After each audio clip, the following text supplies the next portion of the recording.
No, perquè només per les persones que s'hagin atès no serien d'aquest contacte estret que es considera. Per tant, tot això queda descartat en un primer moment.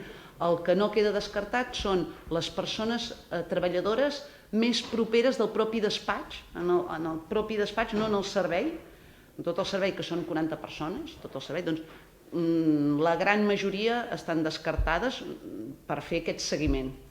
De fet, són poques purament les que estaven de forma permanent respirant el mateix aire i tenint molt més contacte estret durant moltes hores amb aquesta persona. Per tant, el cercle és reduït. En alguns casos ja s'hauran de prendre, però s'està fent un seguiment exhaustiu. Per què dic això? Perquè no s'ha de fer seguiment exhaustiu de totes les persones que hagin tingut contacte amb aquesta persona, sinó els contactes que reuneixin unes condicions i unes característiques concretes específiques que ha determinat el Departament de Salut.